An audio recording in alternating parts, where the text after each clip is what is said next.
I was a New York City firefighter for 20 years.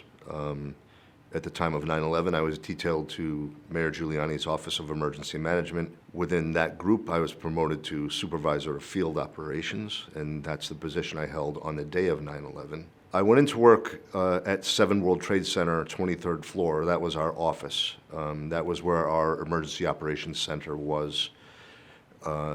And I got there shortly before 8 a.m., and I always went to the 3rd floor mezzanine level to get my Cheerios and hot tea and orange juice.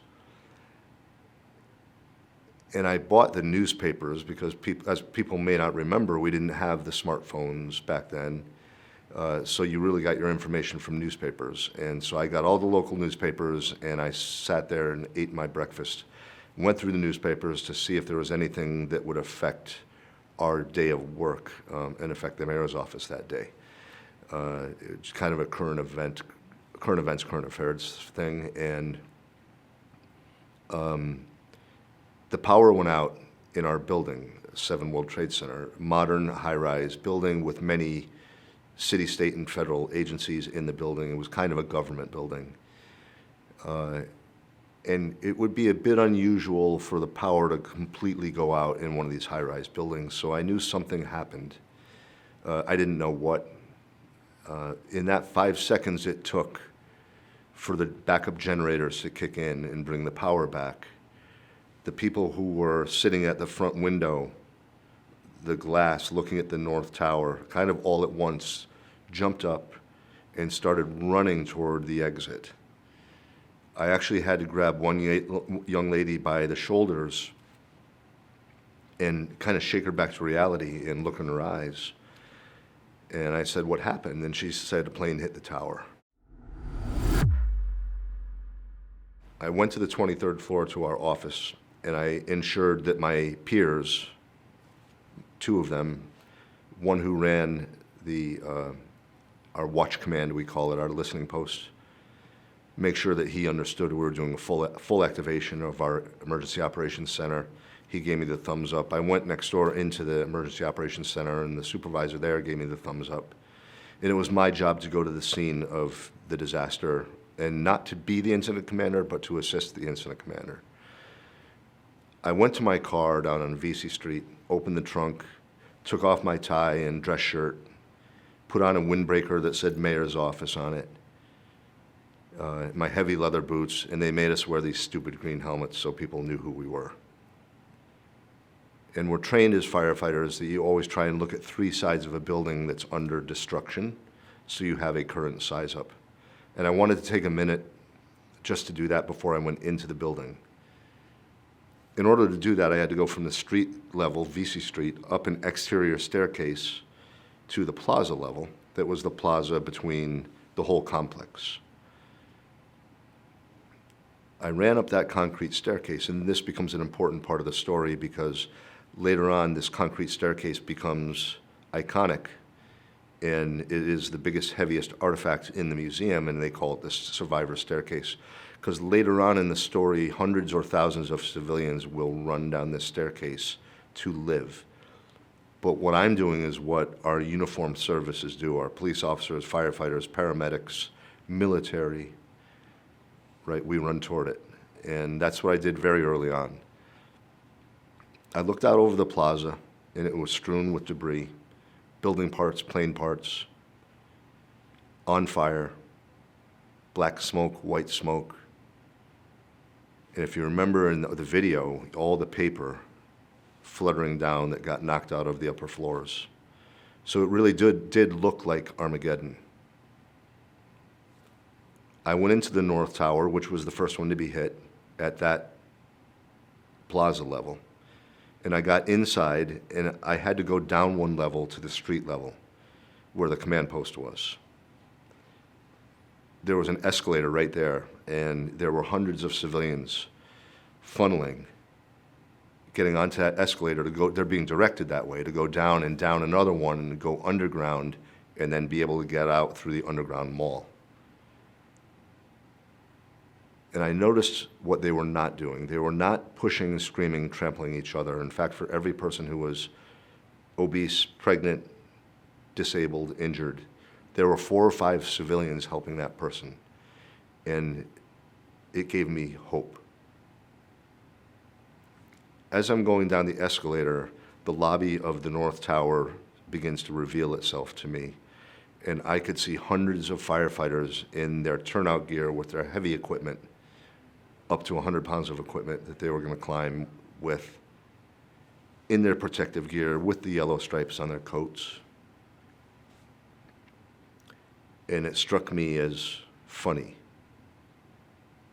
and ironic, because I had to admit that the cops were right. And that's hard for a fireman to do, because the cops called us bumblebees, and now I could see why. Because we had hundreds of firefighters with their stripes, and it looked like a hive, and the cops were right. I got to the bottom of the escalator, and right next to me was a bumblebee.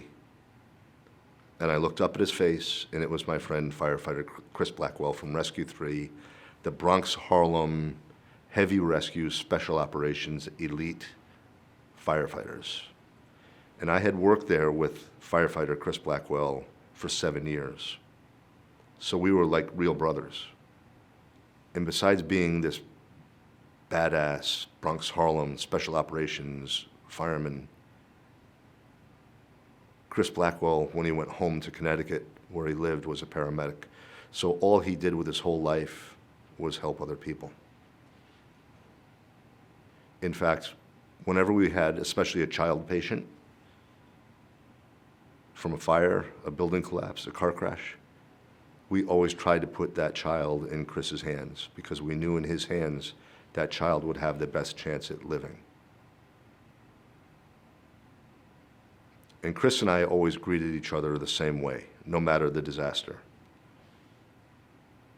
So when I got to the bottom of the escalator, I saw the bumblebee and I looked up at his face. We both came right across from each other, and we both came to attention, and he made a big, long arc with his right hand, and he took the unlit stub of a cigar out of his mouth, and he put it back down at his side, and we both leaned in from our waist and kissed on the lips, came back to attention, and he put the cigar back in his mouth. And we did that for 2 reasons. We did that because we loved each other like real brothers, but it also freaked out all the firemen and the cops around us, and we loved watching their reaction when we did it. And after we did that, Chris said to me, "Timmy, this is really bad." I said, "I know, Chris. Be careful. I love you. I love you too." And he turned around and he went in the stairwell and he went up to save the lives of people he didn't know. Why? Because he had taken an oath 15 years earlier, and in that oath it says that he's willing to give his life for his neighbor, his friend, and even strangers. And so in this moment, firefighter Chris Blackwell had the choice to make, whether he would turn around, take off his helmet, and go home to his loving wife and children, or if he would go up that stairwell. And the likelihood is that he would not come back. And you know what he did? He chose to go up the stairwell. He chose to fulfill the oath he took 15 years earlier. That was just words. This is in action. And the more I thought about that, the more I understood what that last act of Chris's life was. It was an act of the greatest love. That's what every New York City police officer, Port Authority police officer, New York City firemen, paramedics, some state court officers, and others, that's what they did that day. Every one of them, at the end of their life, performed acts of the greatest love. Every firefighter that responded that morning to the North Tower, to the South Tower, even firefighters who were on medical leave. Every one of them wanted to run up those stairs. I wanted to run up those stairs. It was not my job. My job was to stay in the lobby. I didn't know that it was a terrorist attack. I didn't hear the second plane hit or see anything, but a fireman came running in the lobby screaming to us that another plane hit the South Tower. That's how I first heard of it. And the mood in the lobby of the North Tower changed immediately. And it got very sober and somber. The realization that we were under terrorist attack was just known now. We didn't have to talk about it. And we huddled up, like the leadership of the city, really. Police, fire, paramedics got together, and we had a little powwow. And it was decided that Assistant Chief Donald Burns from the fire department and myself from the mayor's office would go to the South Tower and open up that command post for the second biggest disaster of our lifetimes that was happening at the exact same time as the first biggest disaster of our lifetimes. Chief Donald Burns, 41 years in the New York City Fire Department. If you looked up Irish fire chief in the dictionary, it would be his mug with the red rosy cheeks and the piercing blue eyes and the lines of experience permanently etched in his face from his 41 years of being out on freezing cold winter nights commanding major fires.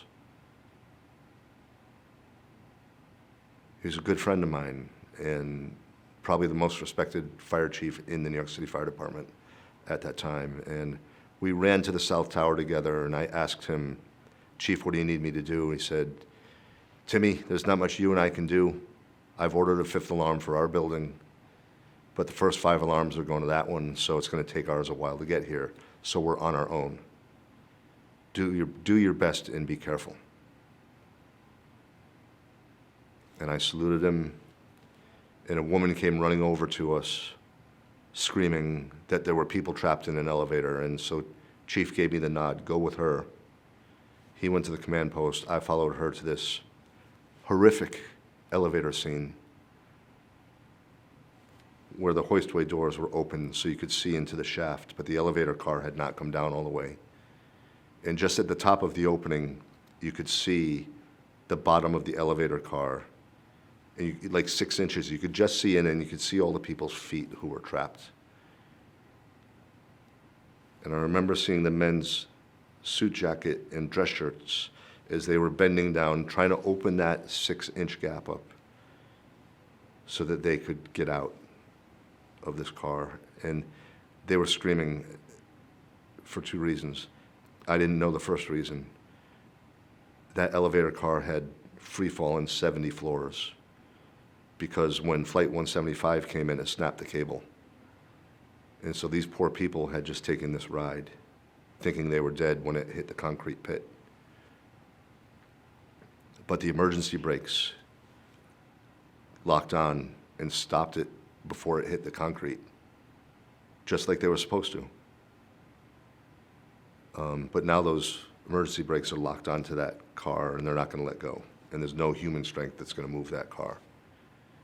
In addition to this, the elevator pit below them was full of jet fuel that had fallen down the shaft, and the jet fuel was on fire, and so they were getting burned.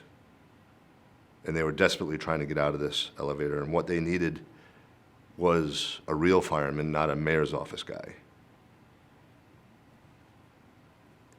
In my horror at what I was seeing, in my frustration that I couldn't fix it right away for them, I turned to my right and I hit a bumblebee, and I looked over and I looked up at his face again, and it was firefighter Mike Lynch from Ladder 4, who I knew. And I think he saw what was happening, but he also saw the look on my face, the look of horror that I had in my face. And with great confidence, he squeezed my right shoulder and he said, "Timmy, I got it."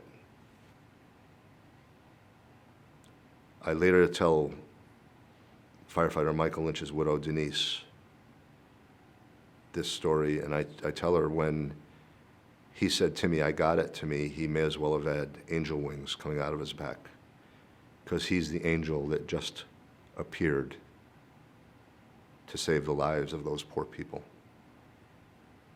Firefighter Michael Lynch, the angel, winds up saving 3 women out of that elevator using the spreaders for the jaws of life to separate that opening up. And there are 3 women who identify his photo as saying, "Yeah, that's the guy that saved me," before the South Tower collapsed and killed him and the rest of them. You know what drives me crazy? The cost of everything. Gas, groceries, and hearing aids. Thousands at a clinic? No way.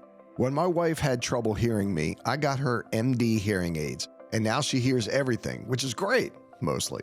This podcast is sponsored by MD Hearing, and they just cut their price in half. Their Neo rechargeable hearing aids are now just $297 a pair. That's over 90% less than clinic brands. They fit right in your ear, and the new Neo XS is even smaller. MD Hearing was founded by an ENT surgeon to make hearing care affordable. With over 2 million sold and a 45-day risk-free trial, it's a brand you can trust. Go to shopmdhearing.com and use promo code AVC to get a pair for just $297. Plus, get a free extra charging case, a $100 value, just for AVC listeners. That's shopmdhearing.com, promo code AVC. Was there any indication that you had that the building was going to fall? Was that in anybody's mindset? No. So the mayor actually asked Chief Downey, our chief of special operations, his opinion, because Chief Downey was an expert in America on these kinds of situations. And in our experience previously, high-rise fires can burn up a number of floors, and then the fire goes out, the building doesn't collapse. That's kind of what we thought. The chief told the mayor, we can rescue everybody below the point of impact. And then there was a moment of silence as everyone realized that what he was saying is we probably can't get the people at or above the point of impact. In fact, he was right about that. The North Tower, no one survived at or above the point of impact because all the stairwells were compromised. 18 people in the South Tower lived at or above the point of impact because of a young 24-year-old civilian trader named Wells Crowther, who found a stairwell that was open.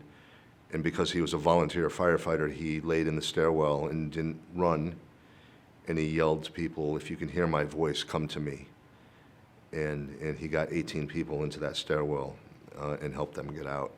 So basically, almost everyone at or above the point of impact was lost. Can you explain why the South Tower fell first despite being hit second? Yes, what we believe, and this has been thoroughly studied by the National Institutes of Standards and Training and heavily reported on, the North Tower was hit kind of in the middle, horizontally, in the middle of the building of the North Tower. The South Tower was hit more toward the corner, so it would be the southeast corner. And that's one. Number two, before the terrorist pilot hit the South Tower, he dipped the wing. So when one wing went down, one wing went up. And he did that intentionally to spread the jet fuel, because the jet fuel's in the wings, to spread the jet fuel on more floors. So what NIST reports is that those two things, plus he was doing 500 something miles an hour, but really those two things, the way he hit the South Tower near the corner of it, and then when he dipped the wing to spread the jet fuel, that created a much hotter fire more quickly, and the actual impact did more structural damage to the South Tower.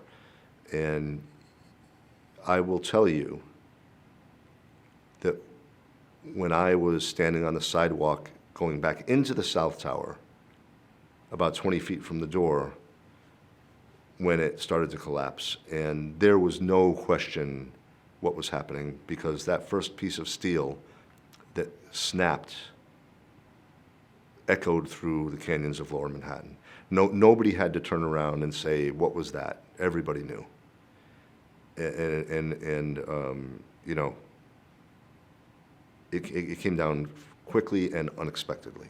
There were so many people around me now learning stories years later, decades later, that were so close to me who didn't make it. I hear stories about different firefighters, but I'm a highly trained collapse rescue fireman. I went to lots of building collapses in New York City, and we learn from them, and we put it in our training.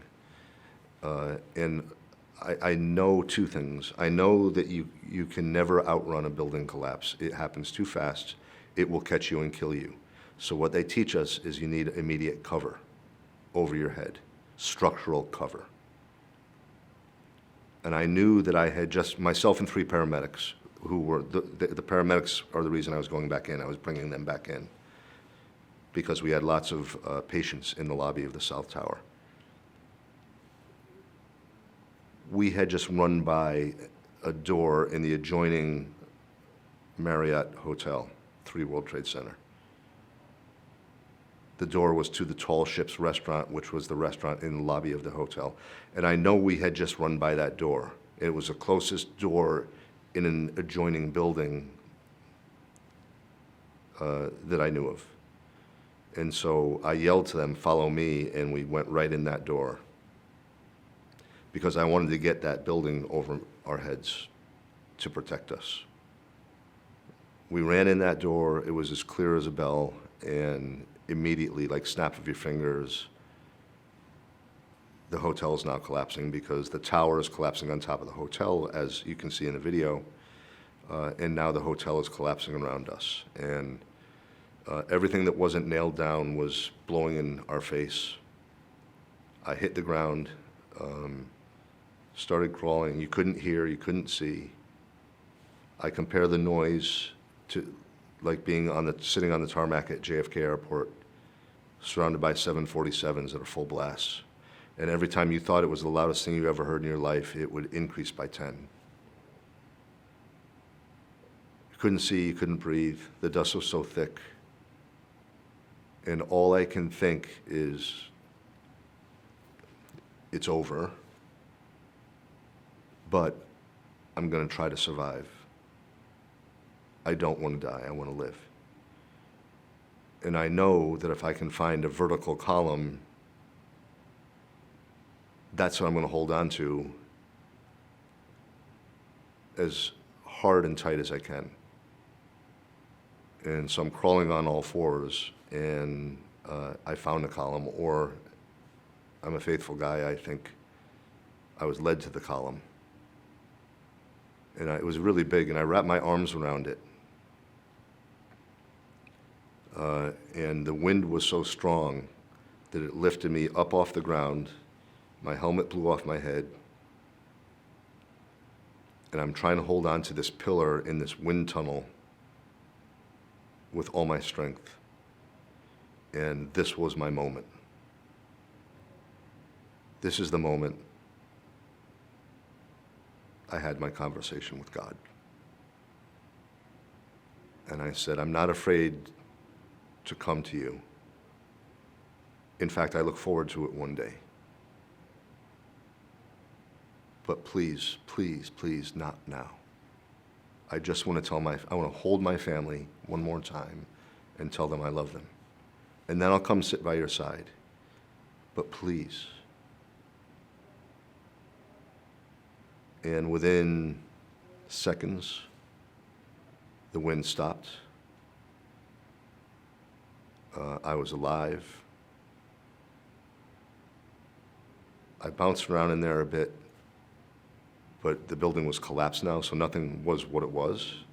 There's no exit, there's debris everywhere. You can't see, you're choking on the dust. I wind up finding a bunch of people, civilians and firefighters who they were rescuing, who were trapped behind a metal roll-down gate.